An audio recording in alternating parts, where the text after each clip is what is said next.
Hello, everybody. How are you guys today? Good. If we could take our seats, we need to get started. So I think everyone knows this is the last part of a four-part series on American Indian and American art. American Indian art and American painting, sculpture, and decorative arts. And today we have the pleasure of listening to Stephanie Knappe, who will be speaking on American painting and sculpture from 1 to 4. She's going to take a short break somewhere in there. So without further ado, oh, and one more thing is that the handbook is coming. It'll probably be April-ish. Maybe 70 is so busy with 30 Americans. So I totally understand. So we're having it come your way as soon as we can. So Stephanie.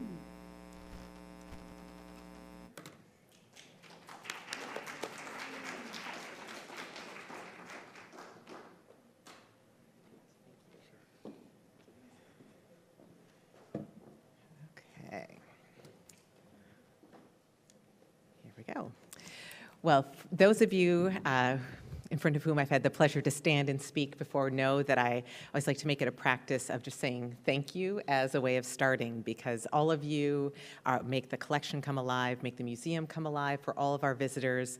You are in the galleries doing what I wish I could be doing instead of all of those emails and meetings. I just wanted to extend to you a sincere appreciation for everything that you do to enrich the museum, to enrich our visitors' experience. And I hope that you're finding being docents and training is also an enriching experience for your own lives as well.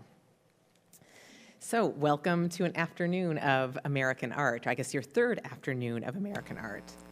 At David's request, and building on what I know were the excellent sessions that you enjoyed with Gaylord and Stephanie Kay, we'll be spending our time together this afternoon at what I can best describe as two altitudes.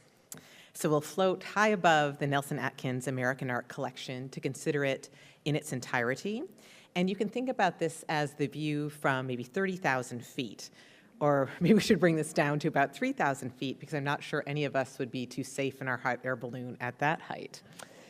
But from this vantage point, we should be able to better see and understand how the historic American art collection was presented and its inherent main ideas that will help provide a bit of an orientation for how the galleries have been fit together and how each gallery relates one to the next and how the art in each separate gallery relates to what's around it. And at that same time, we'll take advantage of this perspective, or at the same time that we take advantage of the perspective from on high, we'll also dive way down, grabbing our magnifying glasses as we descend. And once we safely land, we'll spend some time looking closely and carefully at some key individual treasures in the American art collection.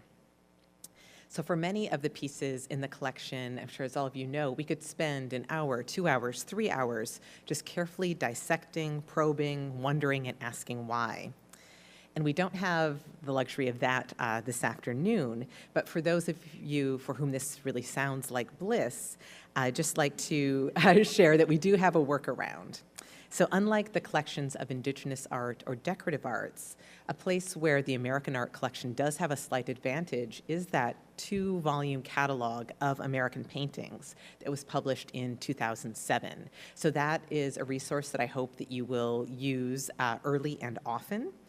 And in addition to the 2-volume catalog of American paintings, I would also hope that you would never hesitate to reach out to me, to reach out to Kirsten Millard, the great department assistant in American, so much more than that. We can help you answer questions, would love to spend some time in the galleries with you, and also wanted to make sure that you do know that our curatorial files are open and accessible to you. So I know some of you have come and taken advantage of that. Please just reach out if you would like to probe a little bit deeper, dig a little bit deeper into any of the works in the collection. So in those curatorial files, you'll find countless resources, primary source documents, scholarly articles, artists from letters, and their estates, so truly more than almost anyone could want to know. But I know from working with the docent body over the years that there are some of you for whom that won't even be enough. So let's begin with what I hope will help to orient you and enhance your knowledge as you continue to do that amazing work spreading the American art gospel with our visitors. So first, just a little bit of background about the American collection. It was 85 years ago this past December, on December 11th, 1933, that a crowd of nearly 8,000 Kansas Cityans lined up to celebrate the opening of the William Rockhill Nelson Gallery of Art and the Mary Atkins Museum of Fine Arts. And the fact that an art museum was opening in Kansas City in the midst of the Great Depression generated a great deal of interest and attention. The festivities were even broadcast live on the radio, and NBC had a hookup to more than 40 stations across the country. One of the museum's 3 original trustees, J.C. Nichols, whom you see here on the screen, stepped up to the podium that day, and he encouraged visitors to take full advantage of this new institution, noting that, quote, "Art is not a fancy or a fad. It is a vital force in the lives of us all. Art is never sterile. Always rugged, it surges through every activity. Every lovely curve, every exacting proportion is the product of a hand driven by a high desire to create a better standard. May this collection be a constant influence in your life." There is welcome here for all, regardless of the clothes he wears, his wealth or position. May everyone feel that it belongs to him. Of course, more than 80 years later, the only thing I might change personally about Mr. Nichols' eloquent statement is a use of more inclusive pronouns. But from the very beginning, American art was given equal consideration with European and Asian art, indicating the important contribution that American paintings, sculpture, decorative arts made not only to the development of the history and culture of the United States, but also the history and culture of our museum. Nichols proclaimed that the mission of the institution was to create a collection reflective of, quote, "the best handiwork of civilized man in all known ages," end quote. Although vastly outnumbered by art from Asia and Europe, examples of some of the best American, and again here you might want to read that as white, Anglo-European, and male handiwork, were among the among the best examples of this art of civilized man of all ages. Among these 5,000 objects in the museum's collection, you see some of the ones that are American and American 100%ers, as Nichols called them. Included in this group were works by artists that you see on the screen, moving clockwise from the upper left with Rembrandt Peale, Jacob Ward, George Caleb Bingham, and Calvin Bayliss. In fact, Trustee Nichols noted with special enthusiasm, quote, "that there is no part of the collection which we present with greater satisfaction than that devoted to American work." And again, here I would interject and suspect that Nichols' definition of American work in 1933 was likely a little bit narrower than any of us would consider it today. So Nichols concluded his opening day remarks with an expression of personal hope for what the American collection might accomplish, that the art in this collection, quote, "would sing with meaning, bringing new courage to the hearts of people, new joy to their souls." And Nichols' aspiration for the collection and its potential impact is one that transcends time and circumstances. It resonates throughout the museum and within the American department as we think about the objects in our care that date from the colonial era through the mid-20th century.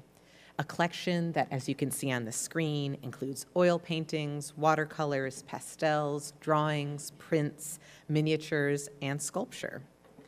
And as we strive to fulfill Nichols' desire for an American collection that is redolent with meaning for our people, all our people, we simultaneously aim to achieve the museum's mission to be a site where the power of art engages the spirit of community. J.C. Nichols' wish and the museum's mission, of course, is one that all of you help to ensure is realized each time you're in the galleries with visitors of any and every age, and that is truly a gift to them.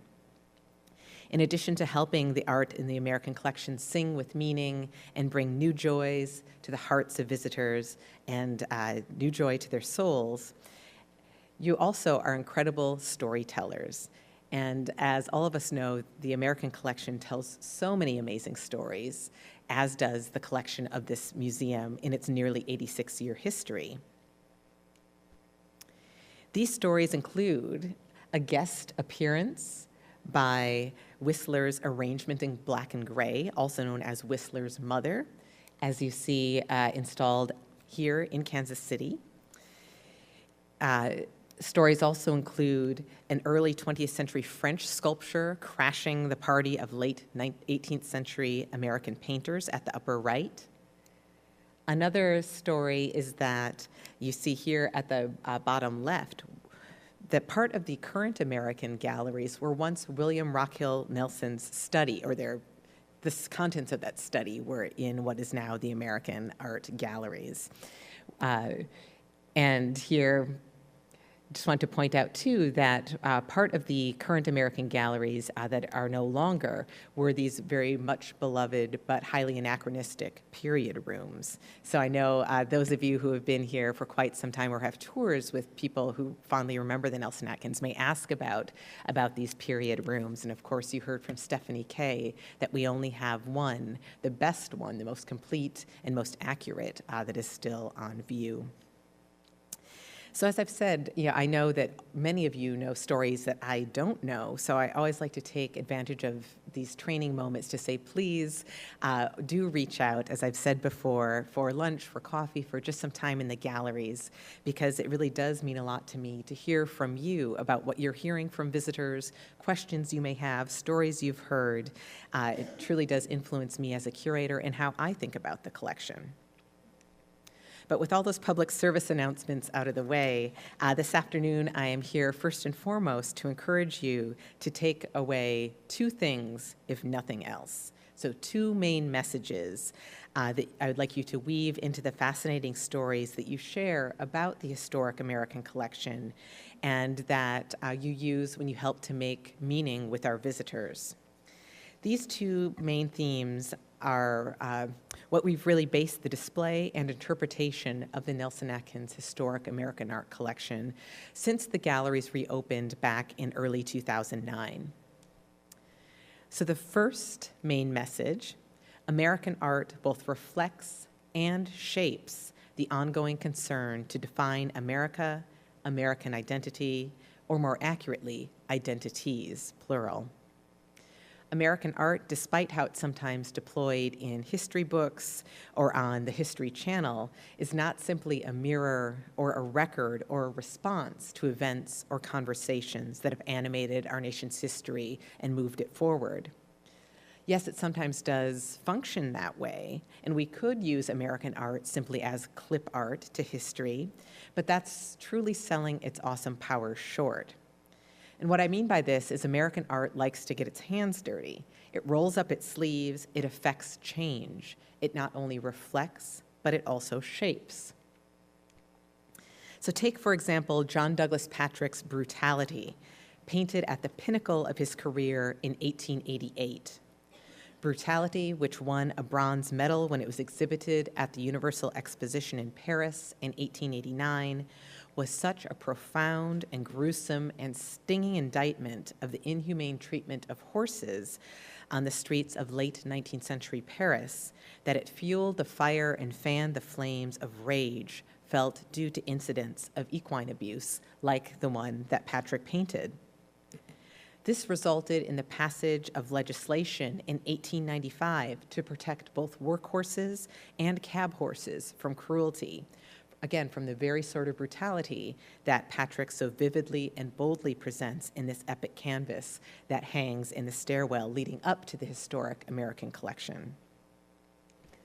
Or alternatively, take the example of this pair of recent acquisitions, these two linocuts by Hale Woodruff. Originally printed around 1935 and then posthumously printed by the master printer Robert Blackburn in 1996. These two prints come from a larger series of 8 that you may have noticed has been rotating up in Gallery 220 for the last year. So Hale Woodruff endeavored to educate oppressed people about their history and to fight injustice through his art. As you look closely at Giddy Up on the left, you'll notice a bound black man, noose around his neck, in a secluded wooded setting. He is surrounded by leering white men and women who shake fists and aim guns. And then at the right, By Parties Unknown, presents the aftermath of a racially motivated atrocity like the one depicted in Giddy Up. Its title refers to the euphemism commonly adopted by coroners' juries who may themselves have been participants in lynching. So the lifetime impressions of these posthumously pulled prints were included in the 1935 exhibition, An Art Commentary on Lynching, that was organized by the NAACP in New York, and to which about 38 artists contributed, including Thomas Hart Benton, John Stewart Curry, and Reginald Marsh. This exhibition, An Art Commentary on Lynching, served 2 main causes. It brought attention to the many and frequent intimidating harassments and savage killing of African Americans in this country, making it known that this was real and ongoing. And it also raised the vital question of what should be done, what could be done to stop it. So between John Douglas Patrick and Hale Woodruff, those are just 2 examples among many that counter the notion that art is merely a passive reflection, that it merely documents, rather than being a powerful and motivating force. So yes, reiterating key theme number 1, how American art both reflects and importantly shapes the ongoing concern to define America and American identities. Because as we know, there's no such thing as a monolithic American identity. As you've seen in the galleries and explored with visitors, myriad beliefs, values, traditions, and experiences make us who we are, make this country what it is. And here, I'd like to just pause briefly for another important public service announcement. This PSA is probably one that many of you have heard me give in the last year, but it's worth repeating for the new docents in training. As we're all aware, there are necessary and overdue conversations that are happening within the museum, outside the museum, all throughout our communities that are focused on diversity, equity, access, and inclusion. And during these conversations, the long dominant narrative of this nation is being questioned. Serious discussions are taking place in a variety of venues and across disciplines regarding the complexities of what it means to be American and to whom that descriptor refers. So important questions are being raised, and some of these questions are ones, again, that you might want to tuck away with you as you're walking through the galleries and discussing objects with anyone on your tours. I know this kind of builds on some of the other training you've been having. So think about which and whose American stories are privileged. How are they being told? Consider from whose perspective are we hearing these narratives? Whose histories are preserved and presented, through what means and to what ends? Whose narratives and contributions are being recovered? Whose voices are continued to be excluded? And as we reflect upon these questions, what messages do the answers send? More pointedly, what is being conveyed to our visitors about what we, the collective we, this institutional we, value? Of course, it's vital that the Nelson Atkins, its American Art Department, its advocates, all of you as ambassadors, and our many community partners outside these walls all actively participate together in this dialogue. And these are questions that we do need to wrestle with together. Questions, as I said, that I hope you'll keep in mind as you walk through the historic American galleries and discuss it with our visitors.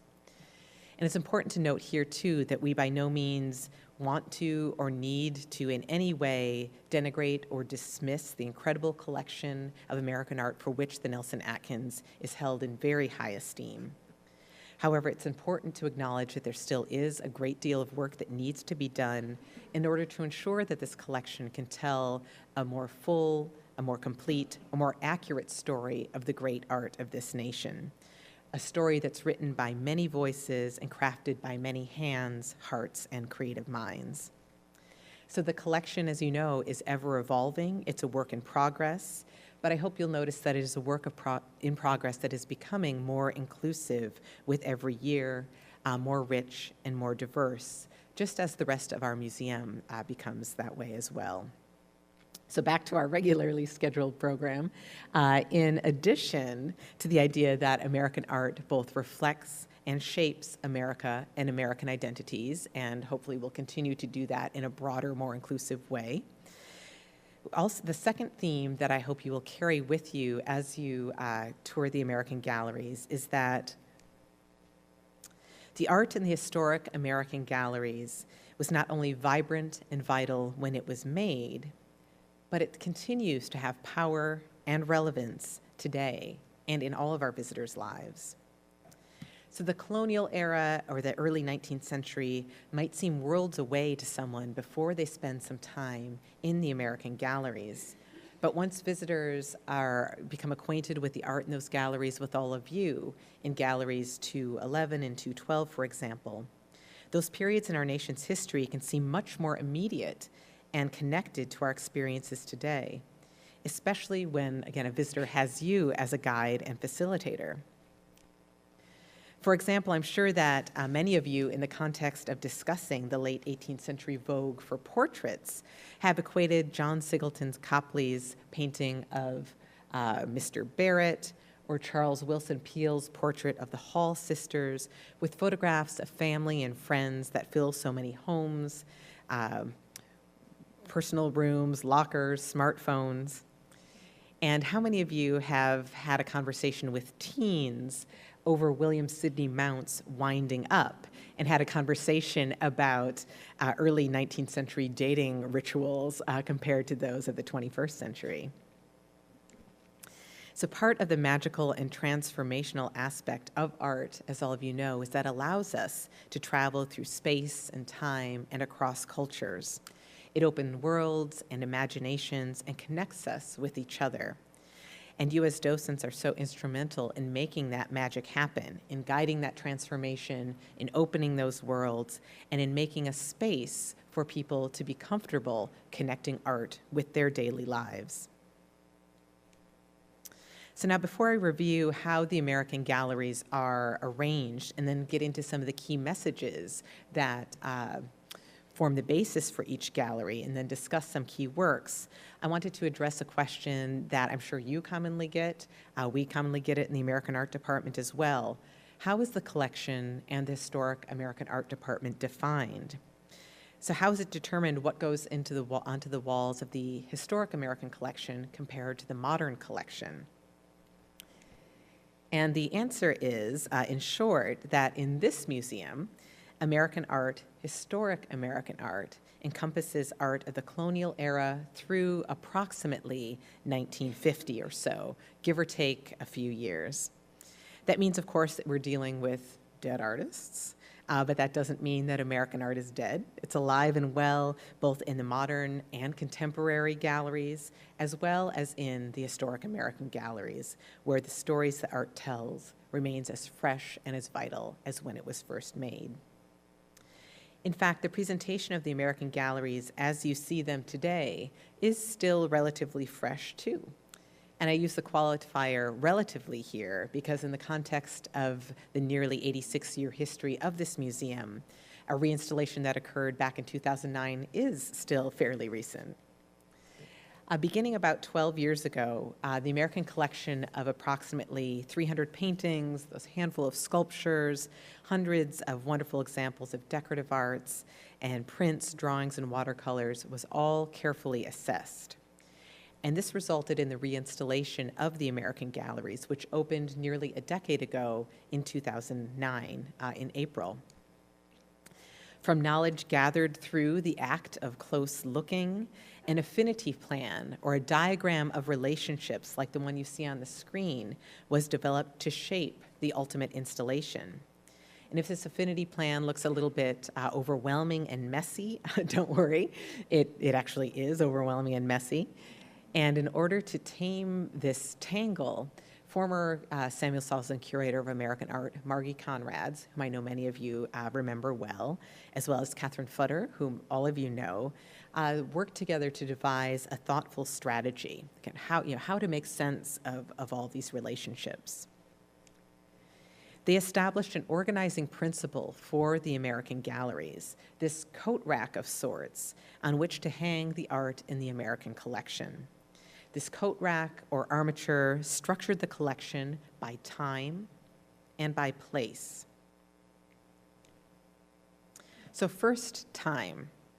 6 key dates from American history, as well as from the history of American art, were chosen as section markers, or gallery parameter definers, if you will. Portions of the collection that spanned 40 to 60 years were gathered around those key dates. So the dates that anchor the historic American collection are 1776 and 1939. With the signing of the Declaration of Independence for the start of the experience in the American galleries, and then the World's Fair in New York and Europe's entry into World War II as the complementary bookend. Between 1776 and 1939, the collection is organized around 4 other key dates. 1826 was the year of the first annual exhibition of the National Academy of Design in New York, the institution that was responsible for launching the profession of artists in America. 1850, with the Compromise of 1850, which included laws admitting California as a free state, creating Utah and New Mexico territories with the question of slavery to be determined by popular sovereignty, settling a Texas-New Mexico boundary dispute in the former's favor, and ending slavery in Washington, D.C., and making it easier for Southerners to recover fugitive slaves. So 1850, that kind of mid-century moment, was incredibly important, not only for the history of this nation and its people, but for art as well. And then 1886, the first public exhibition of Impressionism in New York. And finally, 1913, the Armory show that brought avant-garde European art to the United States. So those were the dates that Margie and Catherine were really thinking about as kind of waypoints throughout the galleries. And laid over those key moments in time is place. So within each chronological grouping, the art that was reinstalled in 2009 in the galleries were largely clustered around geographic origin. And here I'd like to provide just a little bit of a caveat that unlike the designators of time, which still remain really consistent as you march through the American galleries, the notion of place as an orienting device is a little less firm. This is especially true as we get kind of further and further away from that reinstallation back in 2009, as we lend more works out of the collection, as we swap new works in, acquire new pieces. The place designators are a little bit mushier, but still you'll find moments in the gallery where you could, if you'd like, talk about them by place. So that aside, as you spend time in the galleries, you'll notice that art made in certain regions tends, for the most part, to be shown in close proximity. The loose regional divisions within the American galleries include New England, with Boston at its center, New York, the mid-Atlantic states, specifically Philadelphia, the West, a shifting boundary that subdivides around 1900 into the West and the Midwest, And then, funny as it may seem, also Europe, because American art doesn't necessarily have to be made within this country's borders. So you'll see smaller or greater geographic clusters across the collection that mark the ebb and flow of art making in America, as well as the history of the museum's collecting patterns. Some of you may have already noticed that we have very, very little work that was made in or represents the South, with a notable exception of the work by Hale Woodruff. That series of 8 linocuts that I mentioned has been rotating in Gallery 220, and 2 of which you saw on the screen. That helps us dip down into Atlanta. So with the relationships in time and place charted, an overarching theme for the American galleries was established. From the colonial period through World War II, American artists created objects of significant achievement for their time and place. They developed in specific centers, each of which contributed to art making in unique ways, and all of which interacted in various manners over the course of 2 centuries. So a series of key messages that run as subplots through the reinstallation was also created in preparation for reintroducing the collection to the public. And these are very, very broad ideas, applicable in any gallery that you might enter. And therefore, I feel it's, again, useful for us to consider them all today, because I know as the tours start to shift, sometimes you're doing an inventory and you need to pull a new tool out of your toolkit. So think about some of these broad ideas that you could use no matter which gallery you happen to be in. I think they may help you to add a layer of context and meaning to the experience with the visitors. So the first will already sound familiar, that American art both reflects and shapes national identity or identities and furthers the ongoing desire to define America and American experiences. American art is a series, although not necessarily linear, of investigations and experiments in subject and style. I know that's something that Stephanie Kay talked a lot about, this idea of innovation and experimentation. So think about this idea to always experiment with new subjects and style. American art is also a rich mix of influences from across cultures and across time.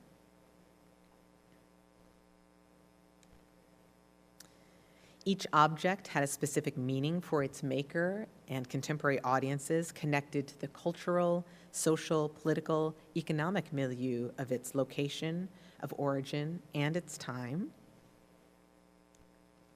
And finally, each object in the American collection continues to resonate with meaning today.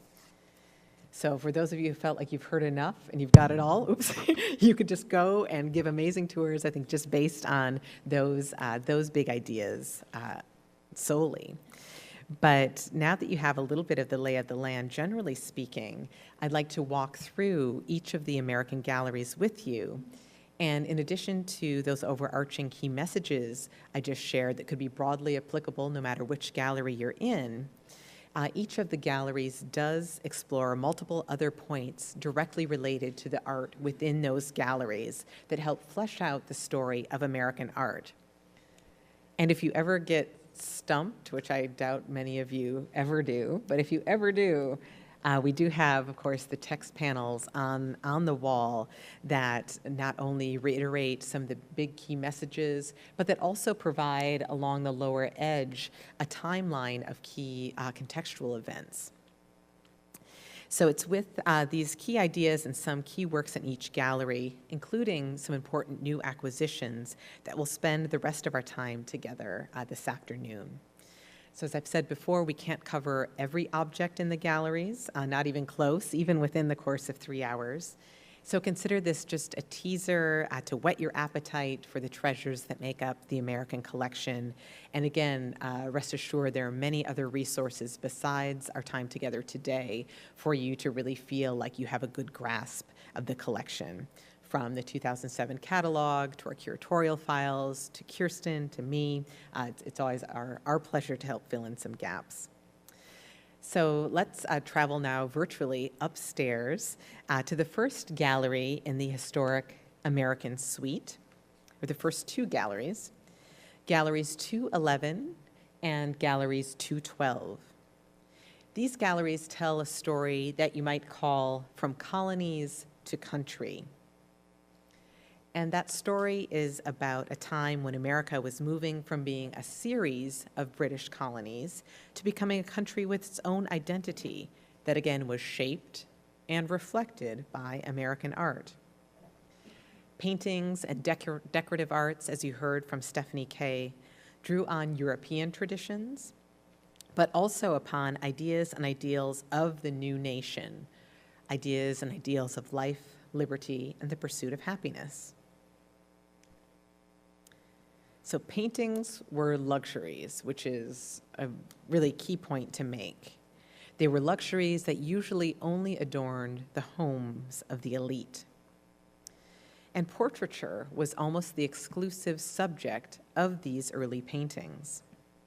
Portraiture, of course, was always a collaboration between the artist and the sitter, and portraits served many functions.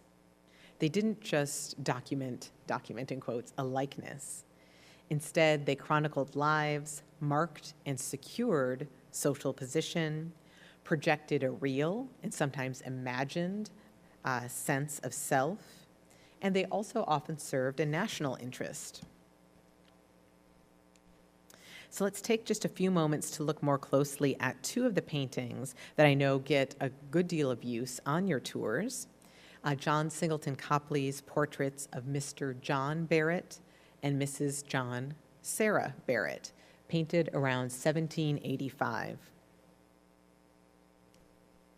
But first, just a little bit about the artist John Singleton Copley. For context, here you see a self-portrait by Copley painted between 1780 and 1784. Alas, not part of the Nelson Atkins holdings, but rather a treasure of the National Portrait Gallery in DC. So Copley was born in Boston in 1738, and he is one of the most revered colonial portrait painters. He grew up in Boston and was largely a self-taught artist. Highly resourceful, he turned to whatever sources of instruction he could find, including a local gallery, anatomical plates found in encyclopedias, and also to his stepfather, the printmaker Peter Pelham, whose shop was filled with many resources that the young Copley was drawn to and literally drew and could be inspired. Amazingly accomplished as a young man, Copley painted portraits of his fellow Bostonians, John and Sarah Barrett, when he was only about 20 years old. And he was a member of the same mercantile class or mercantile society as his sitters and possessed an innate ability to perceive and to capture his sitters' dignity and to translate that onto canvas. His style was incredibly popular with the wealthy merchant families of New England because his patrons appreciated the rich materialism and pictorial illusionism with which Copley filled his canvases. His patrons also admired the straightforward truthfulness of his abilities and his ability to project them and to paint them as rich but not pretentious. So Mr. John and Mrs. Sarah Barrett were Boston Whigs who were ardent supporters of the American Revolution. And as such, it's particularly fitting and appropriate that their portraits hang outside the hall of Loyalist Robert Hooper's country estate, which I'm sure you heard about from Stephanie Kay last week. Mr. John Barrett was a member of a community that protested British parliamentary taxation and supported banning all non-essential imports from Great Britain. He eventually supplied financial assistance to the revolutionary troops during the War for Independence. So let's consider for a moment the importance of portraiture in this country even before it became an independent nation. As colonies were established, attention first focused on the necessities of life. But once thoughts could turn to cultural luxuries, paintings became desired objects, again adorning the homes of the elite. As is highlighted in the didactic panel for this gallery, again worth mentioning here, portraiture was almost the sole subject of painting during this time. And again, the endeavor was always a collaboration between the sitter and the artist, or the sitter, the artist, and the patron if the person commissioning the portrait was not, in fact, the sitter. Which is a point that I find important to bring up when you're talking about these early American portraits on your tour. Because John Barrett, an important merchant and civic leader, likely had very distinct ideas about how he wanted himself and his wife to be presented. And John Barrett and the artist John Singleton Copley would have discussed the composition, the attributes, and the clothing that were worn in those portraits. And as you've been looking at John and Sarah Barrett on the screen, you'll see that Copley carefully captured details that even more than 250 years later invite us into the world of the Barretts and the colonial elite. So let's look a little more closely at Mr. John Barrett. Notice how he takes up most of the space in the composition. Copley, as you see, depicted him at his writing desk with a quill pen in his hand. He looks up almost as if we kind of walked into his space, interrupting his work. And he's shown in a manner that emphasizes his important role as a businessman and civic leader. You hear someone who is active and has an active mind. But Mr. Barrett's comfortable pose suggests that he's also very comfortable in that position, comfortable with his status as a member of Boston's powerful merchant class. Let's take a closer look at the clothing.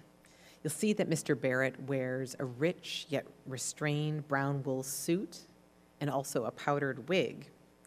That suit and wig reflect Mr. Barrett's wealth and position in Boston society, but also allowed Copley to show off his considerable talents for creating impressive textural effects. So as you can see, hopefully in this slide, but you can definitely see better upstairs, subtle variations of brown tones set off the buttons from the wool fabric of the suit and also set off the sitter from the background. And here, take a careful look at the delicate strokes of white paint that convincingly become that dusting of wig powder on Mr. Barrett's shoulders. Those of you who have heard me talk about the collection before know I'm a little obsessed with this wig powder. It's just such a lovely detail in many colonial portraits, and I always enjoy pointing it out to visitors because then they start looking around and they also see it on the Earl portrait of Christie, and I think it's just something that people can take away from the Nelson Atkins as they travel to other museums too, and they feel like they're kind of in the know. So as we look at Mr. Barrett, you'll see his brightly lit and carefully painted face is also set off from that dark background. And it appears individualized and compelling with its round, ruddy cheeks and those dark blue eyes. But what about Mrs. Barrett? Like her husband, again, she takes up much of the space of the composition. And you'll see that Copley has depicted her showing a closed fan in her lap, this element right here. She's not carrying a drinking straw with her, but it is a fan. And according to the nonverbal etiquette, the nonverbal language of fan etiquette, a closed fan like this, kind of tucked in the lap, connotes a quiet moment. So in this quiet moment, she greets us openly and with a frontal pose that suggests accessibility and engagement. You know, she's not looking off to the side, her chin isn't down, she's engaging with us.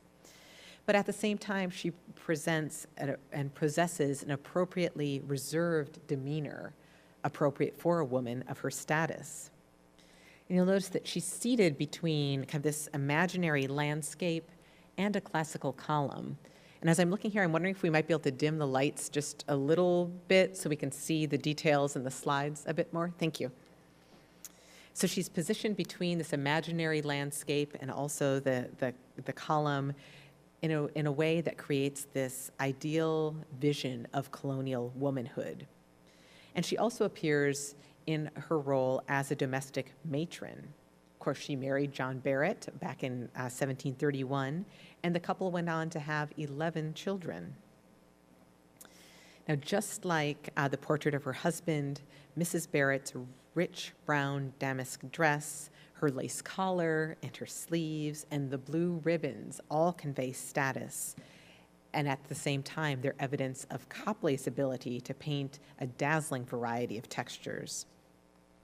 Now, in contrast to the desire to convey the individuality of a male sitter like Mr. Barrett, this portrait follows the convention that colonial female portraits just be pretty pictures, not much more. Sumptuous materials and surroundings were often more important than conveying character or individuality.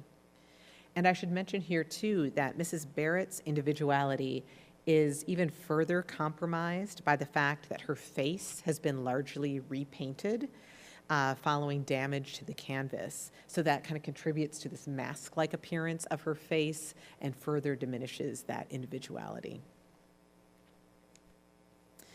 Now, although Copley shared a similar place in society as many of his patrons, he didn't always share their political views. The Barretts, as I mentioned, supported the revolutionary cause, but Copley was, in fact, conflicted about the colony's quest for independence from the British Crown. In fact, Copley's father-in-law had business connections with the British East India Company, and that's the purveyor, of course, of the tea that was dropped into Boston Harbor in 1773. Eventually, Copley's unease regarding Boston's political climate and a long-held desire to travel and study abroad led him to immigrate to London in 1774. So 5 years later, he was elected to full membership in the prestigious British Royal Academy of Arts, which provides us with just the segue we need to hop across the Atlantic to spend some time with Benjamin West, who painted this marriage portrait of the Custances, Mr. and Mrs. John Custance, painted around 1778. So Benjamin West, whom you see here in a self-portrait, was born in 1738 and a native of rural Pennsylvania. And he was lucky enough to be encouraged early in life to nurture his talents for drawing and a love for art with study in Europe. He went abroad when he was only 21 years old, becoming the very first American artist to study in Italy. After 3 years in Rome, he went to England in 1763, where he became immensely successful and this great shining example of what an artist born in America could achieve, eventually being named the president of the British Royal Academy. Not too bad for someone who was born in rural Pennsylvania. And even the already successful John Singleton Copley, about whom we just heard, sought out Benjamin West in London. The same year that West was commissioned to paint this double portrait of Mr. and Mrs. John Custance, he became the court painter to George III. Again, remembering this is someone born in rural Pennsylvania. Although West's success was largely based on his paintings of historic subjects, he also painted portraits. And frequently, his portraits incorporated many of the same elements that made his history paintings so popular. They become these very complex, multifigural compositions enhanced with classical references, just as we have in this portrait of the Custances. This method and approach elevated portraiture towards history painting. Remember, this was a time where there was hierarchies of subject matter. And history painting was considered at the very top, the highest form, the highest subject for art at this time. So West designed this complex composition using conventions for grand portraits that were already popular in Europe for more than a century. He includes a distant view of a romantically lit sky, billowing drapery, massive columns. And West painted this elaborate portrait of John and Frances Custis to commemorate their wedding. And as you can see, he places emphasis on the couple's conjoined hands just to the right of center of the composition, which visually underscores the sanctity of their union. But what about the other figures that animate and enhance this marriage portrait? I mean, it's always this kind of weird, this weird picture. It's not like you've got the best man and the maid of honor. It's like, what's going on here? So West depicts the Custances in the company of mythological figures with whom, of course, they would never share the same space in real life. And here you can contrast that with the Copley's portraits of the Barretts, whose portraits include all of those details from observable reality. Of course, we have first Hymen, the god of marriage, and a young attendant who stand to the left side of the composition in close proximity, very close proximity to Mr. Custis. Hymen holds a torch under his arm, the symbol of marriage. And then on the other side of the composition, at the right, Cupid, the god of love, hovers above Mrs. Custis. Cupid holds a piece of drapery as if he's just revealed Mrs. Custis's face to her new husband.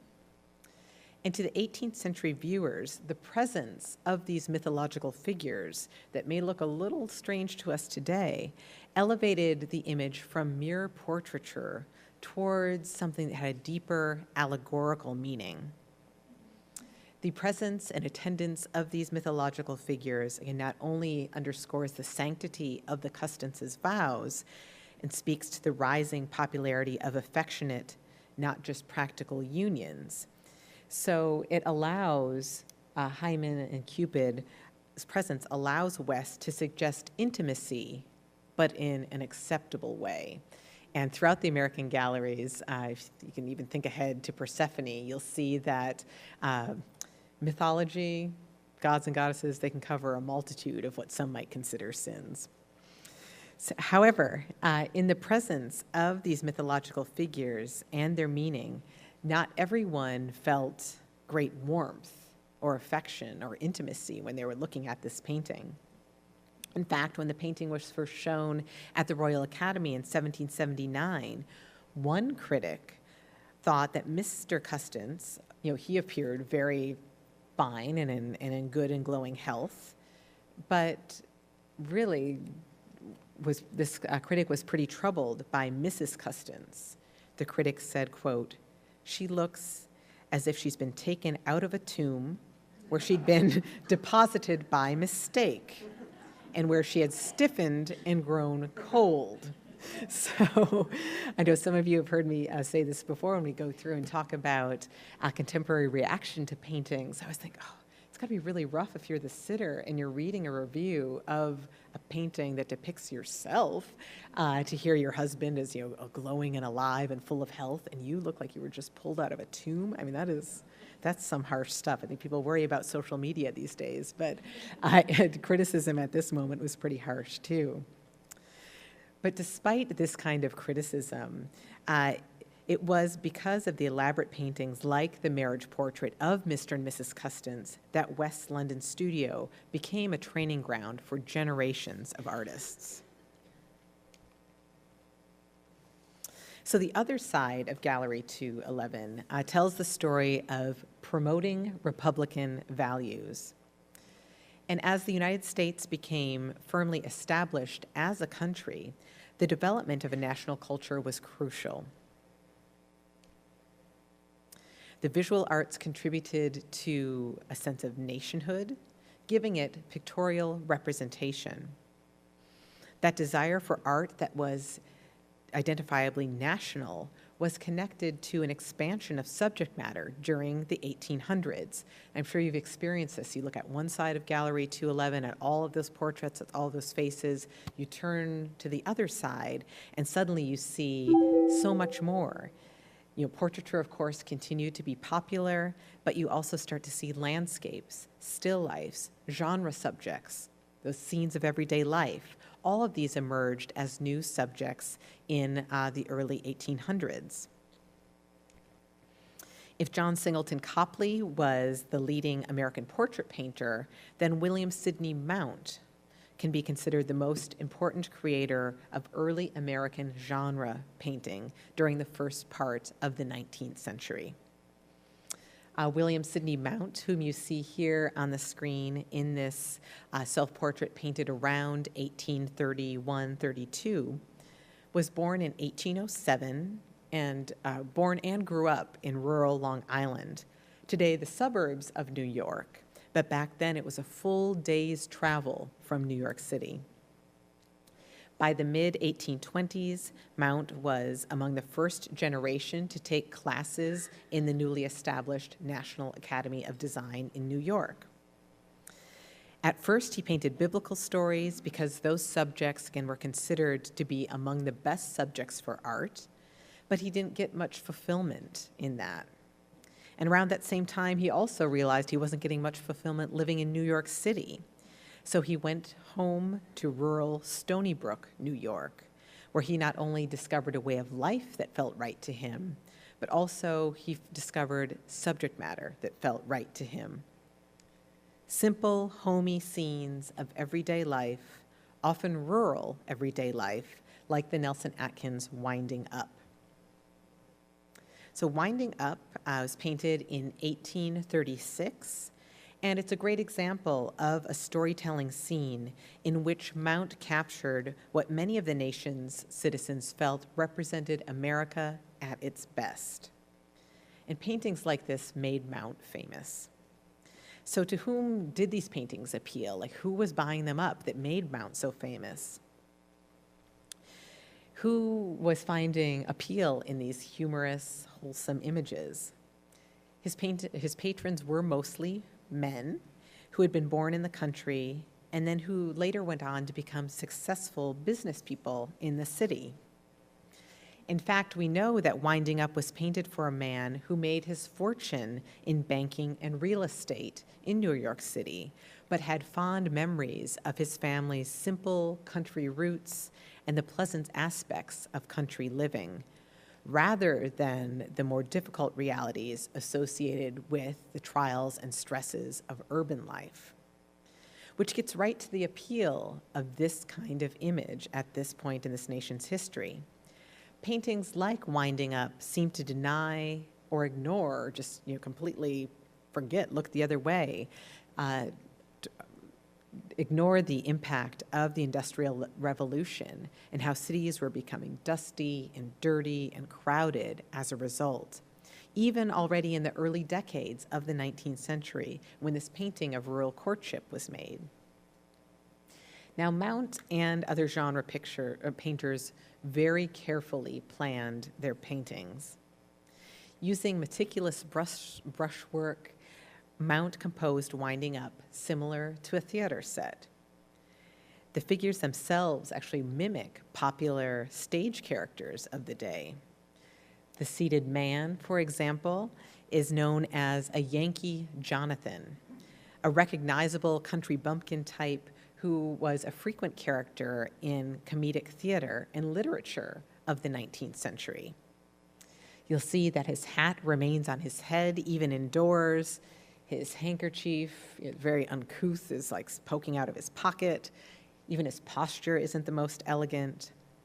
This Yankee Jonathan character was known to be rustic, unrefined, and often unlucky in love. His counterpart, however, the standing woman, you'll notice that she is very gracefully posed. She wears a stylish hairdo, her finest clothing, very nice jewelry. Probably a good indication that she is trying to impress and has bigger plans for this man than to simply hold her yarn.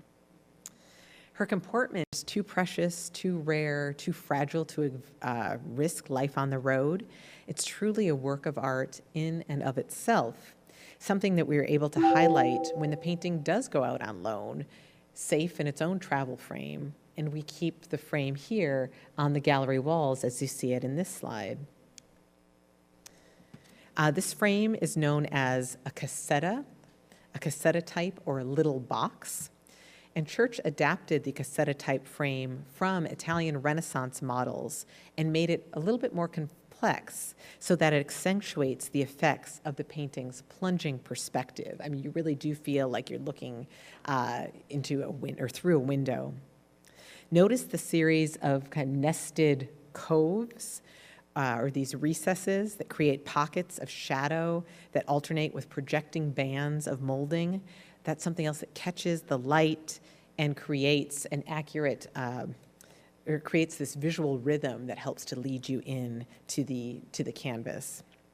And also notice how Church has incorporated the 10-pointed star pattern as an iconographic element that matches the Middle Eastern subject.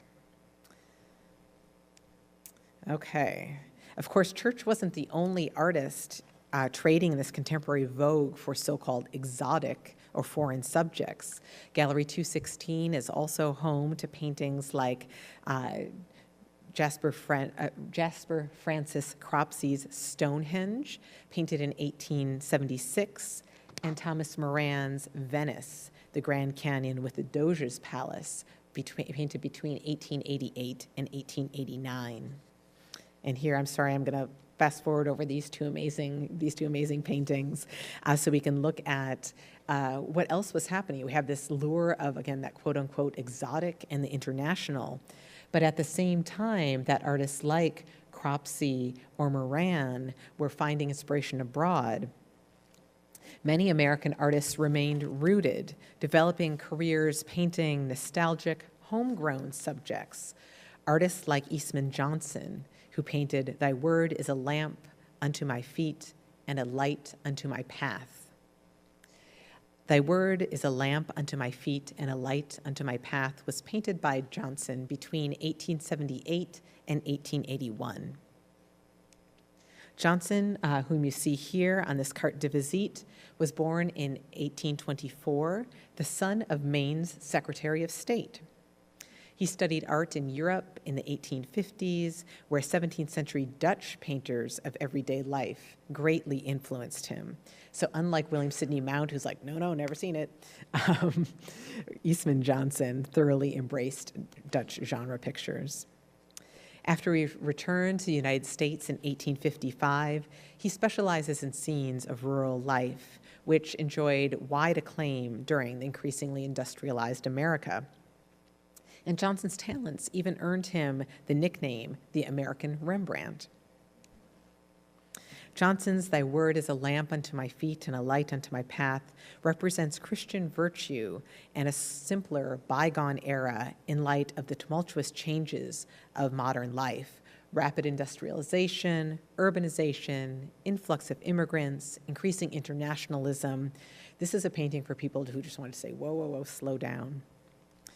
It reflects a contemporary interest in and a desire for homespun subjects that avoid direct references to this rapidly changing modern world. Through an economy of means and a simple composition, think about it as a major contrast from Church's Jerusalem, Johnson's paintings makes a statement about the humble virtues on which the stability and morality of family, and by extension the nation, were based. Johnson capitalizes on the fact that the years surrounding the country's centennial were marked by widespread nostalgia for perceived homogeneity and simplicity of old-fashioned New England life. So Johnson took as his subjects this elderly couple whom he knew from summer visits to Nantucket Island in Massachusetts. Johnson presents the couple in an interior with whitewashed beams, wide plank floors. This, at this time, really would have looked like the past. Even in the 1870s, all of this would have been considered old-fashioned. and it signifies the sturdy and orderly lifestyle of its inhabitants. He poses this man and woman on either side of a hearth. Embers are nearly extinguished, you can barely see here, all perhaps alluding to the impending end of an era. A perfect evocation of the painting's title, which quotes from the Bible, specifically Psalm 119, verse 105, the husband studies the large family Bible while his wife quietly communes with God, her eyes closed or maybe just her head bowed, with a thumb Bible in her lap. That's this little detail here. It is not, again, contrary to something else I heard in the galleries, it's not her pet mouse. It's like, that's, I think, when you're hearing things like that on your tours, please tell me, because it just gives me such delight. Not her pet mouse, it is a thumb Bible that's a miniature condensed edition of scriptures that was presented for children. So again, she's even kind of going back into the past. That's a nostalgic object for her. So likely an artifact from her own childhood that serves too as a reminder for people looking at this painting to retain a childlike faith. And now for a painting that must seem like the antithesis of Johnson's canvas of Salt of the Earth, homespun, nostalgic scene. Throughout the late 19th century, with American artists increasingly traveling, training, and living abroad, a search for uniquely American styles and subject matter was pitted against a reliance on European influences. You have practitioners of highly polished academic representations who kind of did a little bit of an artistic battle with those who favored more painterly forms of expression, like John Singer Sargent, the artist responsible for this stunner of a canvas, the portrait of Mrs. Cecil Wade, painted in 1886. Sargent was one of the most highly sought-after society portrait painters of the late 19th century. He was born in Florence, Italy in 1856, and some of you may stop me there and be like, well, why are we even talking about him? His parents were wealthy Americans who were living abroad, so all of us Americanists, really cling very tightly to John Singer Sargent. We're not going to let him be claimed as a European. And I'll have also this fun bit of trivia to toss out for all of you. The first time that Sargent even stepped foot in the United States was when he was 20 years old.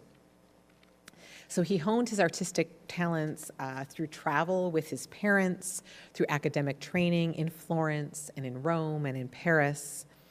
And he was also influenced by the bravura brushwork of 17th century Spanish Baroque masters.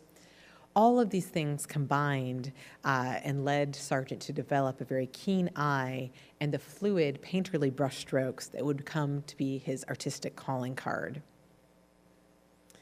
So Mrs. Wade was among Sargent's first significant commissions upon relocating to London from Paris in 1886. And this relocation was the result of a pretty big scandal surrounding the painting known as Madame X. And we could spend the rest of our time today talking about that scandal, but I will let all of you dig up the dirt there. So think about it, he's leaving Paris in the wake of this scandal. He gets to London, and he's really, this comparison here I think is pretty telling. He's almost painting the flip side of the Madame X coin with the virtuous Mrs. Cecil Wade. She's the shy and reserved 23-year-old wife of a wealthy London stockbroker, Frances Frew Wade. Sargent depicts her here in the white satin gown that she wore when she was presented to Queen Victoria. And I always think, well, what else would you wear if Sargent's painting you? Of course you're going to wear the gown that you wore when you were presented to the Queen. Notice that at her neckline, she has a bejeweled cross, confirming her goodness and fidelity. Again, that flip side of the Madame X coin. She also holds a fan in her lap, and you can think back and recall Copley's portrait of Mrs. Barrett. Mrs. Wade's posture, she's sitting very stiffly on the settee. She projects a refined, austere presence. She turns to the right, kind of coolly disregarding the admirer's gaze, rather than engaging with us in any kind of warm expression. The turn of her head reveals her flawless pale complexion against that dark background. Again, you think back to how Copley was doing something similar with the portraits of the Barretts. And her chiseled profile suggests her elevated status.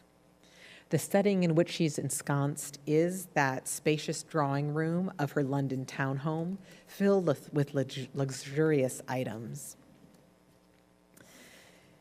So when we look at this painting, too, you'll see that Sargent really does seem to have delighted in all of the textures, the fine satin, polished wood, sheer curtains, almost the same way that Copley may have, but Sargent approaches them in a very different way. The dramatic effect of this portrait is enhanced by strong dark light contrasts, the way filtered light kind of comes through those diaphanous curtains, the way reflected light bounces off the polished floors. All these elements attest to Sargent's technical virtuosity and also suggest his awareness and his debt to French Impressionism that focused on the fleeting qualities of light and shadow. And in fact, this portrait would have appeared distinctly French to audiences in 1886.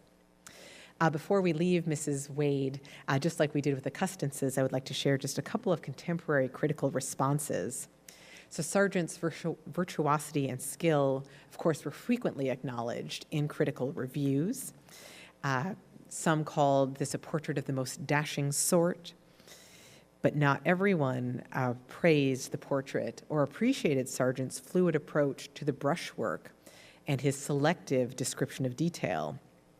One critic writing for Era noted, quote, "The painting of the white satin skirt is rather indicated rather than carried out, and the hands, to put it mildly, have been decidedly left to themselves." There's another bit of criticism in our files that some of you will have to dig for at some point. But back to that idea of if you're reading a criticism about a painting of yourself, how does that feel? One critic made reference to the ruddiness of her hands, saying they looked like the ruddy hands of a scullery maid, which certainly Mrs. Wade was not doing her own dishes. Okay, let me skip a little bit.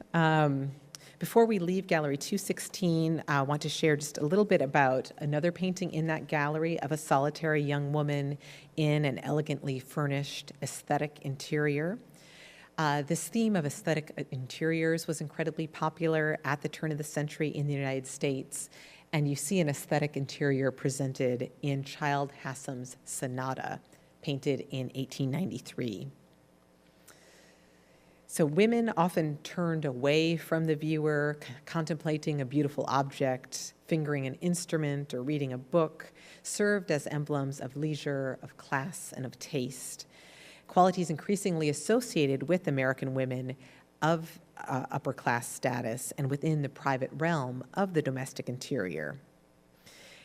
And here you see some of those furnishings of this interior world of sensory beauty and pleasure. Certainly the woman herself is an aesthetic object meant for our gaze. The piano, too, an important 19th century attribute of both bourgeois femininity and modern domestic life. There is a Japanese hanging scroll on the wall of cherry blossoms. I know for a while it was thought that this was a window and a view out onto Appledore Island where Hassam was painting, but this is definitely not a window. It is a Japanese hanging scroll. And here is the large, wide frame of one of Hassam's nocturnes. So this is a painting about art and a painting about beauty. And you'll see it's a painting that also displays Hassam's virtuosity as a painter. It combines luminous color, staccato brushwork, academic drawing. You see the face is much more solidly rendered than the rest of the figure. And we have to look at the gown before we leave. You know, although it reads as white, it's actually made up of shimmering hues of blue, of red, of yellow, of lavender. And like the French Impressionists, Hassan believed that a single tone could never convey the way white appears in nature. So again, when you go upstairs, take a look at the way Child Hassan is painting white and the way Sargent is painting white. Okay, so now we have made it to a very fuzzy and foggy looking Gallery 217. We've jumped into the 20th century and where the key date is 1913. In that year, 1913, the Armory Show in New York showcased the vanguard of both European and American art, and it fueled a modernist fire in the United States that artists alternatively embraced and rejected, all the while, though, moving the definition of American art forward. So when you're in Gallery 217, I think you'll sense that there is a tension. Established traditions vied with innovation and individuality. As a new century opened, America, of course, was a nation in continual transition, and it was ripe for new ideas in politics, in social systems, and the arts. And there was also a new generation that was encroaching on the old. We always love to point out with this gallery that you have a very young Thomas Hart Benton painting at the same time as John Singer Sargent, an artist that we so like to push back into the 19th century, but he's still painting in the 20th. So this tension is likewise felt in the two kind of primary veins of artistic expression that prevail in Gallery 217.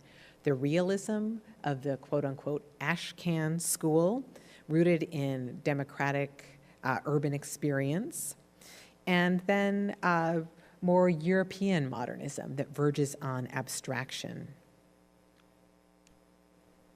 So let's look for a moment at Frankie the Organ Boy. Frankie the Organ Boy was a painting made by George Bellows in 1907, and it's a prime example of a trend followed by artists, eventually referred to as the Ashcan School, of taking subjects from real life, painting what they saw and describing what was real to them.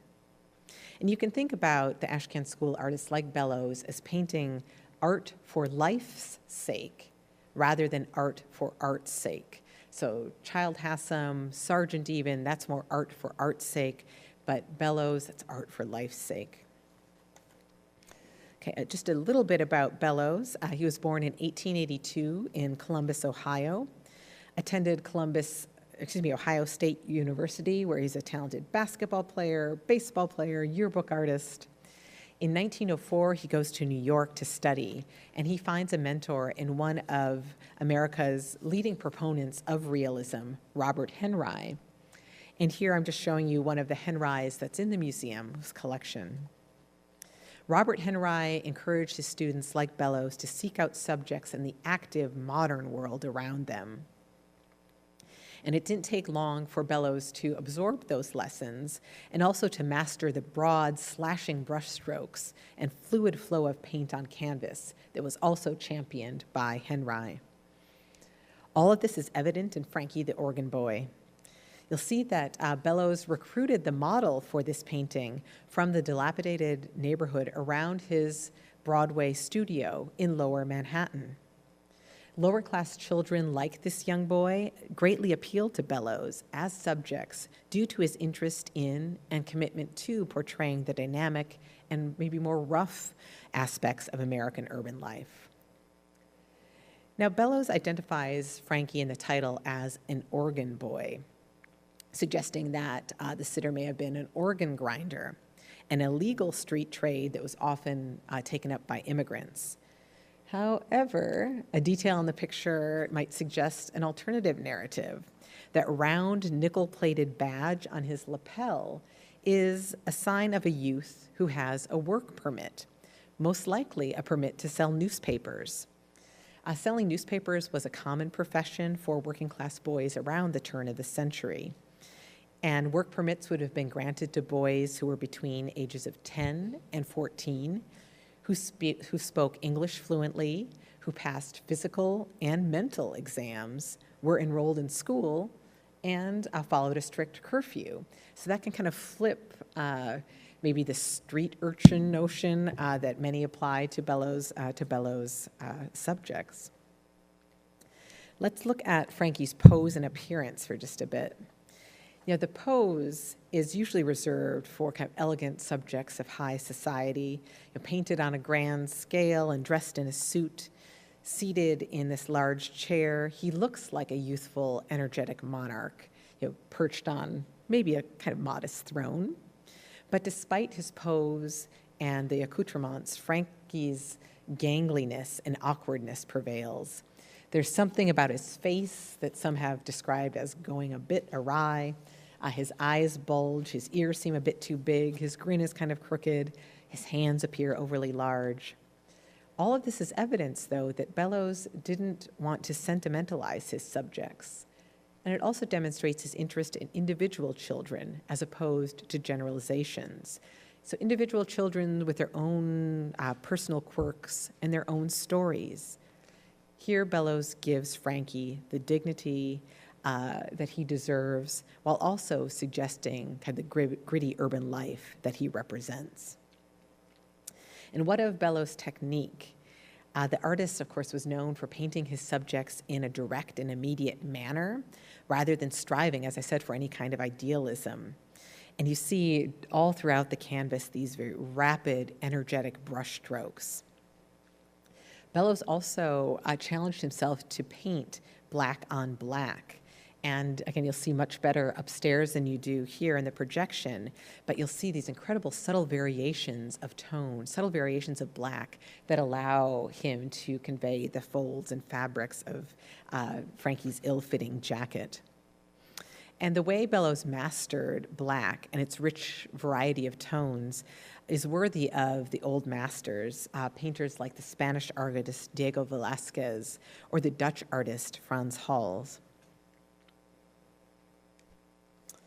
So whereas Frankie can tell us a little bit about New York in 1907, let's move across the Atlantic to Berlin, Germany in 1914. We're on the eve of the First World War. And here we can take a look at the way another American artist incorporated a variety of influences from modern life into his art, but did so using a very different style. So as a counterpoint to Frankie, and the realism of a homegrown ashcan school subject, we have this example of American abstraction tinged with European modernism, Marston Hartley's Himmel. Himmel was painted in Berlin around 1914 and 1915.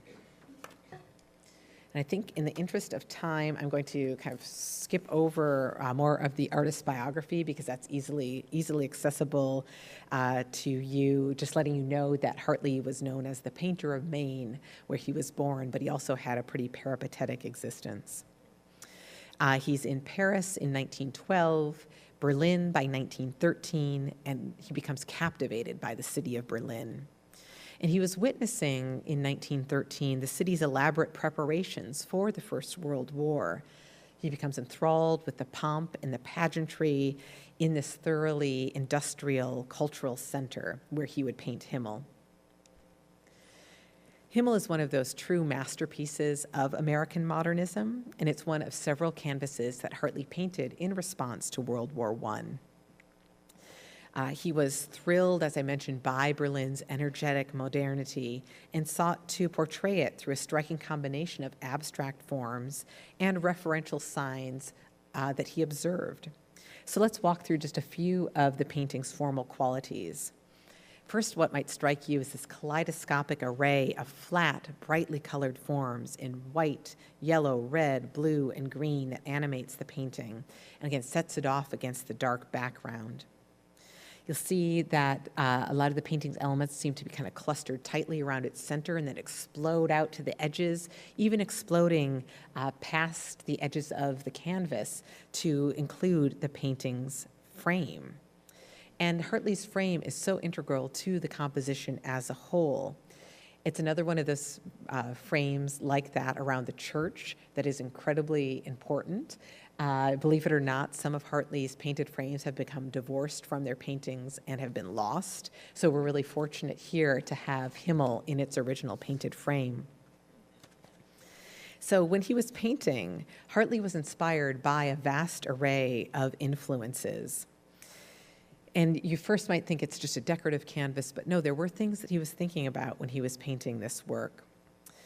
As I mentioned, a lot of his influence was coming from what he was observing in Berlin, the pageantry of wartime Berlin, its parades, the signs, insignia. The concentric circles may refer to the cockades that decorated German military uniforms. This red and black equestrian figure looks a lot like the monumental statue of Frederick the Great that stands at the center of Berlin, and German troops would pass by this as they paraded on their way to war. The 8-pointed stars that you see on the canvas also appeared on the helmets of German soldiers and throughout Berlin. And then there are so many references to childhood that might seem a strange bedfellow to all this wartime imagery. The horse and rider, while it may be Frederick the Great, also resembles toy Prussian soldiers that Hartley himself collected. And then you see the German word Himmel for heaven and Hölle for hell, written in kind of childlike penmanship. Himmel and Hölle is the name of a German game that's similar to hopscotch. And then what about these two kind of canonical elements right at the center? Those might also have a reference to childhood. They may be Zuckertüte, the colorful bags of candy given to children on their first day of school. So Hartley has, as I said, this combination of military references and childhood themes that could suggest that war is just a game that may end in salvation, Himmel, or damnation, Hölle, hell. Aesthetics of European modernism are also evident throughout this canvas. The plethora of overlapping, abstract, colorful shapes are rooted in French Cubism. You also see influences of Orphism in those radiating circles. The coarse brushwork and brilliant palette may owe a debt to German Expressionism, like artists by Wassily Kandinsky.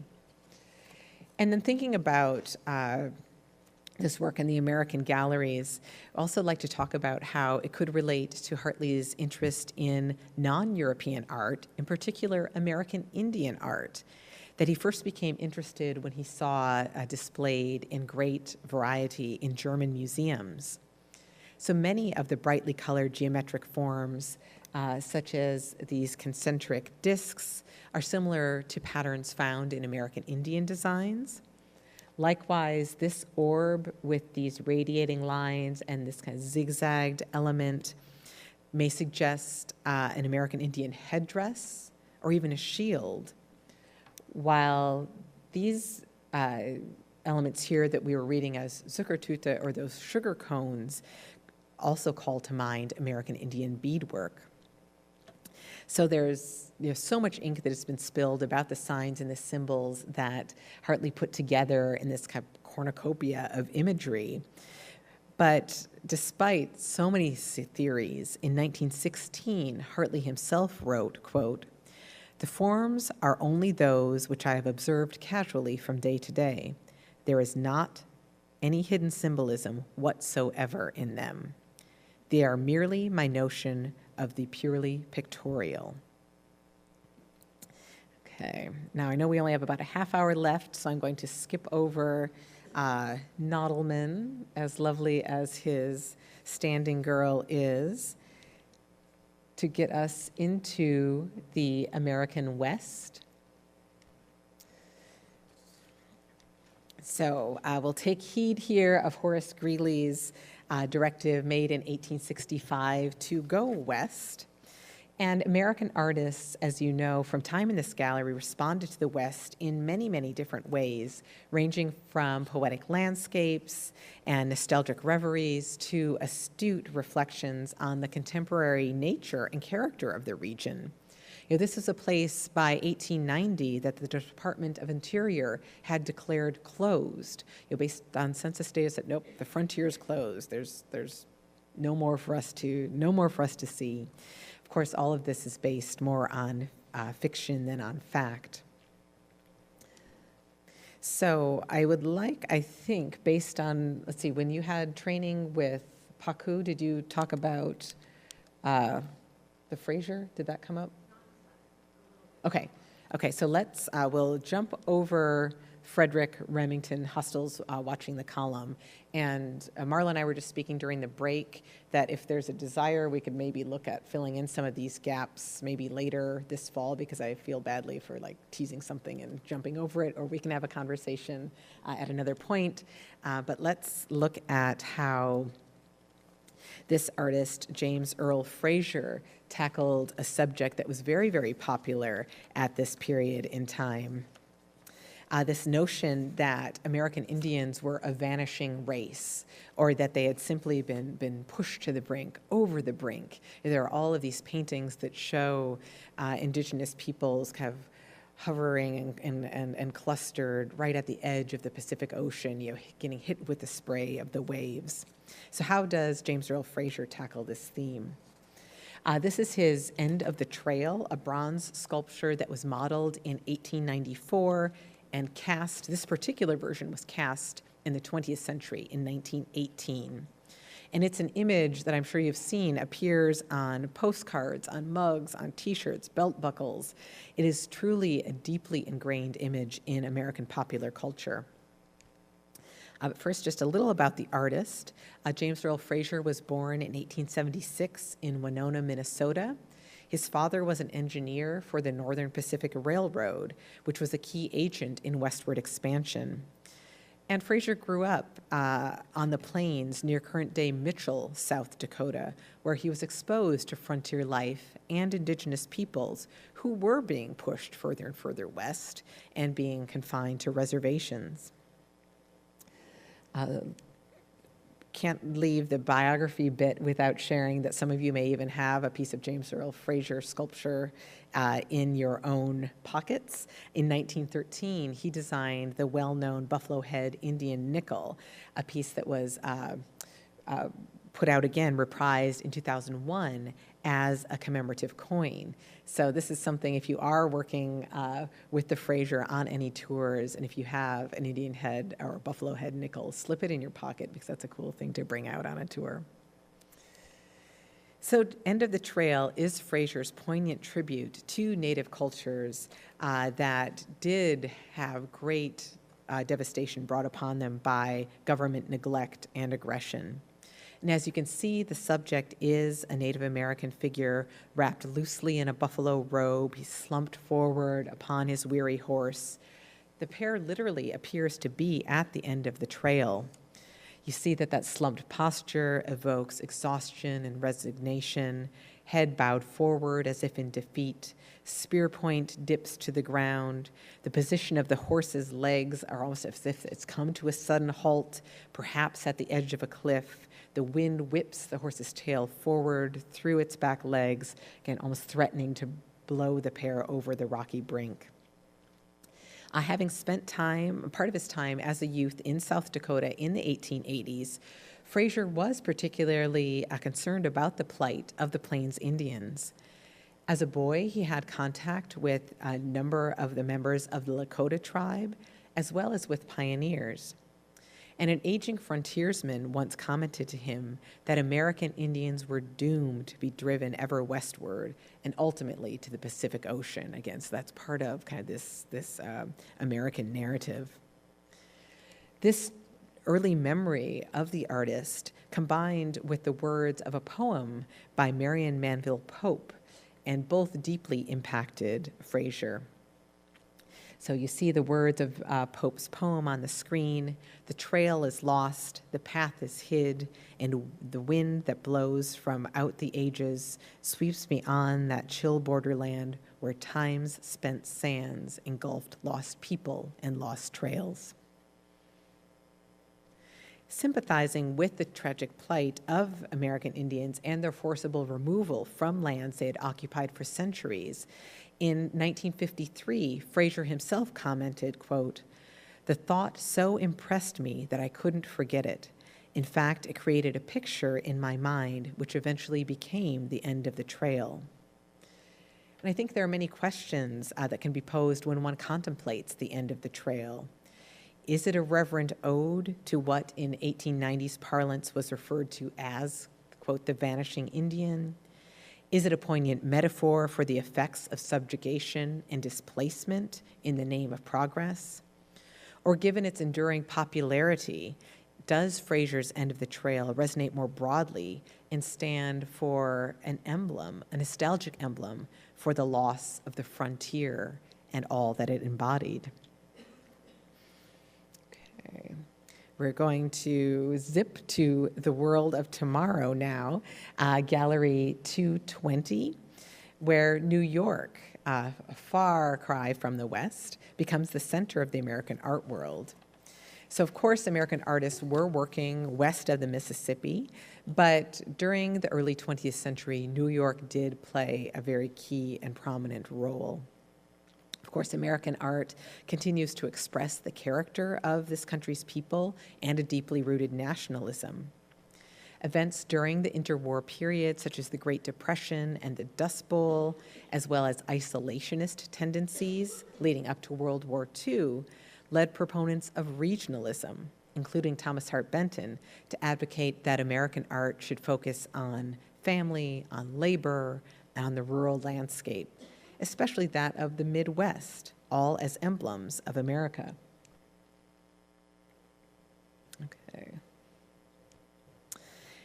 So we need to look at Benton, just as we looked at Bingham, and we'll try to do it fairly quickly. Thomas Hart Benton, as you probably know, the museum is fortunate to have the largest public holdings of Benton's art anywhere in the nation, and yeah, it's pretty amazing that we have the holdings that we do. Benton famously claimed that Americans have itchy feet, and he talked about how we just can't stay put. He traveled across the country in the mid-1920s, throughout the 1930s, gathering inspiration for his art. Art that tells stories about the country and its people that are sometimes as lighthearted and positive as that smile, but at other times that reveal moments in our collective history that are more difficult to face. So whether celebrating America's spirit, its hard work and ingenuity, or bluntly drawing attention to episodes of which we're less proud, Benton's stories in paint both shape and reflect the changing American experience. So we'll take a poll. Hollywood or Persephone? Because I think we can only do one. Okay, we'll do Hollywood. And I think Persephone is going to be on maybe a new tour, the censorship tour, maybe not? The Spotlight? Okay. So anybody who wants to talk about Persephone, we can do that for hours upstairs together. But let's look at Hollywood since that's what's up. So this is one of the American Gallery's most American pictures, Thomas Hart Benton's homage to the machinery of movie making. Hollywood, a canvas that was painted between 1937 and 1938. And it reveals Benton's fascination with all of those behind-the-scenes details, the equipment and the people responsible for cinematic effects during a time when the movies were becoming one of America's most favorite forms of popular entertainment. So you have this dizzying montage, all these sweeping, colorful energy that flows through the composition that unites the various aspects of movie making, that draws together the actors, the actresses, the directors, the technicians, the sets, the lights, the camera, the action. So how did this painting come to be? In August of 1937, Benton was sent to Los Angeles, California by Life magazine to compose a painting that told the story of the motion picture industry. Benton was actually quite familiar already with the movie industry because 20 years earlier, he was painting silent film sets, backdrops for silent films on the East Coast. But during that month of August in 1937 in Los Angeles, Benton spent time prowling the back lots, peeking around the corners of movie sets, making more than 100 sketches. He brings all of those sketches back to Kansas City to paint this mural-sized work in his home studio, and also while he was teaching classes at Kansas City Art Institute, just across the street from us.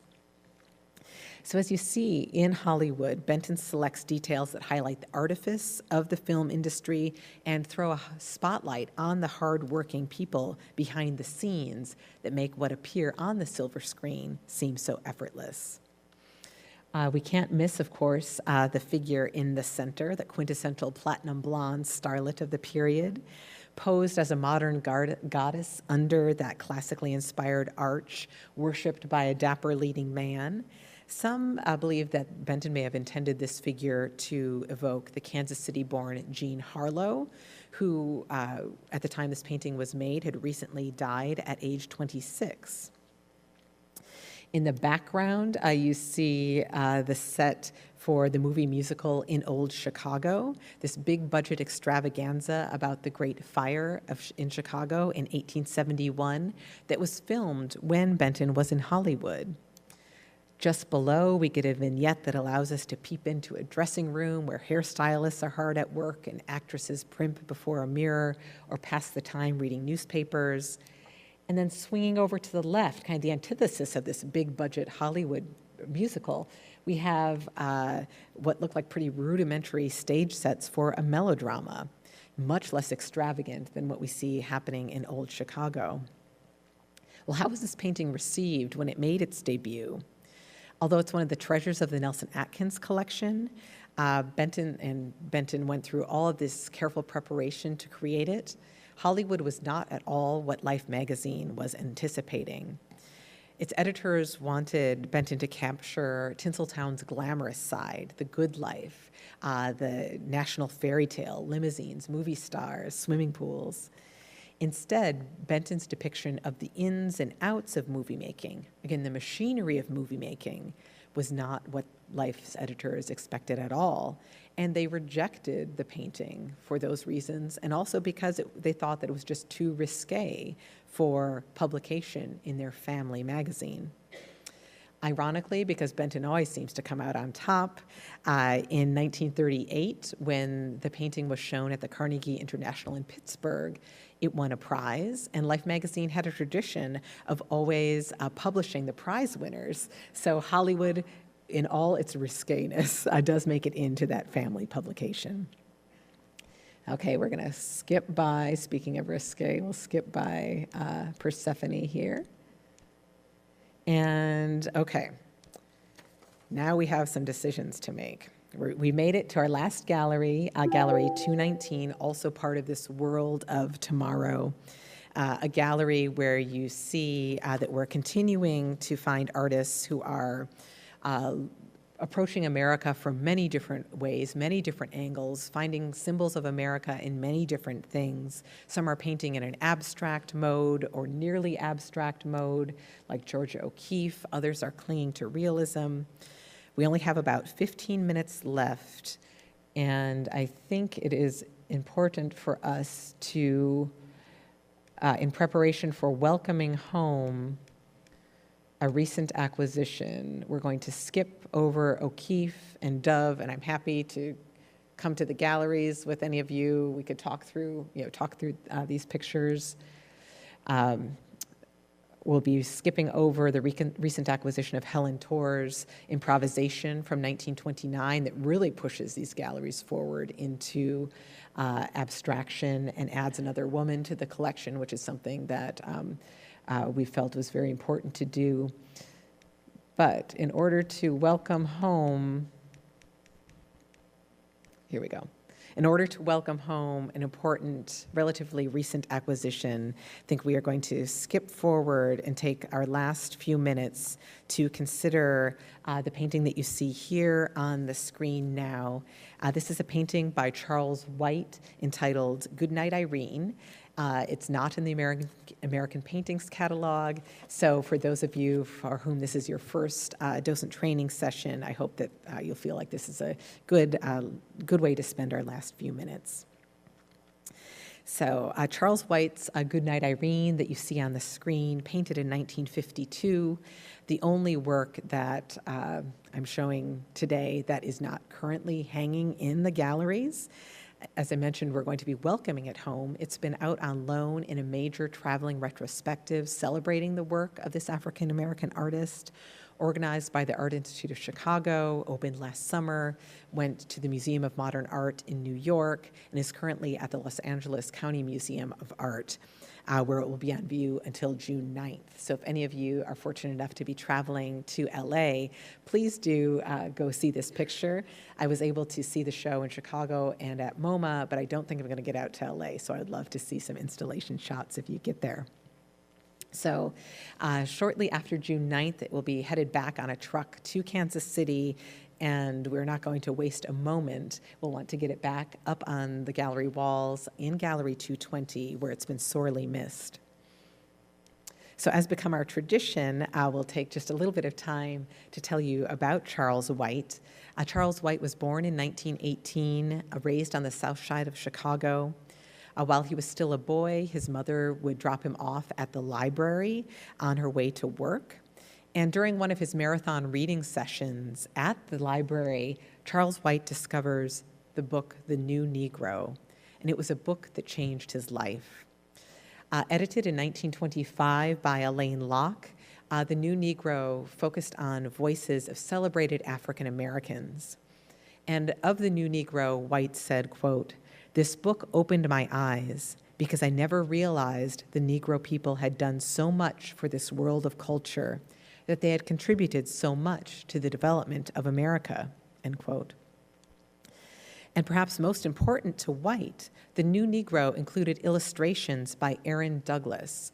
And I hope that name is familiar to some of you. The Nelson Atkins is fortunate to have in its holdings a study for one of Aaron Douglas's incredibly important aspects of Negro life, murals. These murals were painted for the Harlem branch of the New York Public Library, and they are now on view at the Schomburg Center for Research in Black Culture up at 135th Street in Harlem. So it was very important for White that The New Negro included work by Aaron Douglas, and you see one of Douglas's illustrations here, because to use White's words, quote, "The idea that blacks painted," end quote, mattered because when White repurposed his mother's window shades as canvases, he was quickly punished and told to focus on music lessons, but he's keeping in his mind, no, I can do this. He's looking at the lesson and at the influence and the path of Aaron Douglas. And he's like, nope, no music lessons. This is what I need to do. Despite his mother's desires, these paintings on window shades quickly evolved into Saturday classes at the Art Institute of Chicago, and in 1937, a full scholarship to attend. After 2 years at the Art Institute of Chicago, White joined the Works Progress Administration as an easel painter, and he eventually transfers to the mural painting division. And there he would have the opportunity to work with many artists who painted alongside the great Mexican muralists. The results included White's mural titled "Contributions of the Negro to American Democracy." This is a painting, a large mural that's currently in the collection of Hampton College that was painted in 1943. And the reason that I'm showing you contributions of the Negro to American democracy is that it is here that we see for the first time White painting a likeness of Huddie Leadbelly Ledbetter, the king of the 12-string guitar and the subject of the Nelson Atkins Goodnight Irene. Cross your fingers. Think there should be sound? There definitely should be sound. Thank you. Otherwise, we're all going to have to sing. I don't know words to do that.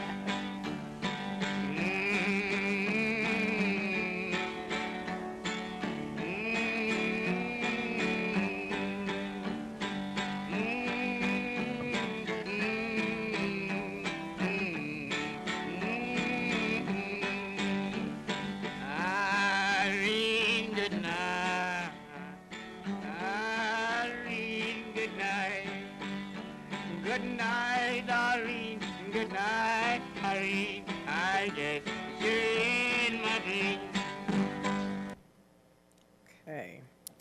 So you just heard one version of the lyrics of Goodnight Irene. Of course, there are many versions of those lyrics, all sung by Leadbelly himself, as well as performed by other musicians. You know, sometimes it's "I'll see you in my dreams," "I'll get you in my dreams," "I'll know you in my dreams." And in some interpretations, the protagonist suggests that if his love for Irene goes unrequited, he'll take morphine and die, or he'll jump into a river and meet the same fate. Leadbelly once said, quote, "When I play, the women come around to listen, and their men get angry," end quote. At the center of admiring crowds, and according to him, the target of envy that could often turn to anger, Leadbelly was in and out of prison for fighting, and in one case, killing a man. In the 1930s, during one of his sentences, the folklorists John and Alan Lomax recorded him singing Goodnight Irene for the Library of Congress. And on the other side of that disc, Leadbelly sang a new ballad in which he was asking for a pardon from the governor of Louisiana. And amazingly, this ploy worked. So let's look a little bit more at the painting. White painted this engaging portrait of Leadbelly, as I said, in 1952, which was 3 years after the musician died of Lou Gehrig's disease. In the painting, you'll notice that Leadbelly is still in his prime, and he performs before an adoring audience of one. Notice how her body does not extend, to the floor behind the musician. It's not really there behind that chair, which got me to thinking as I looked and looked and looked at this painting when we were about to acquire it, is she really even there? Is she maybe just a figment? Is she the elusive Irene that's conjured by those longing lyrics, "Good night, Irene, I'll see you in my dreams"? In addition to that supposition, I do have another theory about this painting. I believe that this posthumous portrait of Leadbelly is White's effort to ensure that the musician for whom Goodnight Irene was a signature tune was not eclipsed. During the early 1950s, after Leadbelly's death, a number of white performers, including the Weavers and Frank Sinatra, were making recordings of Goodnight Irene that spent weeks and weeks on kind of the Billboard top-selling charts. But beyond my own speculations about this painting, where does the picture fit with what we know of White's own aims? And this gets back to that idea of reflecting and shaping. Goodnight Irene is a captivating example of White's efforts in paint to show what he called his people, and to do so with dignity and beauty. He also does so in a way that I think has a great, powerful, universal resonance. Following along those lines, the renowned scholar of African American art, James A. Porter, was quoted in an article in Negro Digest in 1967 that included a reproduction of Goodnight Irene. And in that 1967 issue of Negro Digest that you see on the screen, Porter wrote, quote, "Indeed, White's art belongs not to one people, but to all the world." Of course, somebody has to own it. So the person to whom Goodnight Irene did, in fact, belong for many, many years was Harry Belafonte. Belafonte shared White's commitment to fighting social injustice. He collected a number of his pieces, and he even modeled for him. And here on the screen now, you see White's 1957 folk singer, and you see Belafonte modeling for that piece right there. And in 2001, Belafonte selected Goodnight Irene as the cover image for his groundbreaking multi-CD set anthology of African American music. So something that really drew me to this painting when we were about to make the acquisition is that it is a painting that's already out in the world, just like a James Earl Fraser that you can have in your pocket. Goodnight Irene is something that people may have in their homes, even if in the form of just a cover on a CD anthology. So although Goodnight Irene has been missed since it's been out on loan over the past year by all those who've come to love it as much as I have, especially those 50 people who contributed funds to bring it to Kansas City, we can all take great pride that the painting has been representing Charles White incredibly well as the Nelson Atkins and that great community spirit as it's traveled from coast to coast. So I think we've made it. I know we skipped over a lot, but I hope that, again, those few messages that you'll take with you that will linger today, and we can pick back up, hopefully when we get together in formal or informal ways later, about American art reflecting and shaping American identities and experiences, about how American art was meaningful when it was created, continues to be so today. For those of you for whom the paintings catalog is not enough, these 3 hours weren't enough, other conversations are not enough, please do avail yourselves of resources in the library, including Francis Pohl's Framing America, A Social History of American Art, and then a volume that Angela Miller has edited, American Encounters, Art, History, and Cultural Identity. They are great, great resources that provide a great deal of context and help to situate pieces that you see in our collection within the greater history of American art. And finally, as I always like to, please use my email address. Please reach out, stop me in the hall, in the parking garage. I greatly benefit, well, I've had a lot of parking garage conversations with docents. And finally, thanks again to all of you for making sure that the museum and American art is a place where the power of art engages the spirit of community. I appreciate you all. Thank you.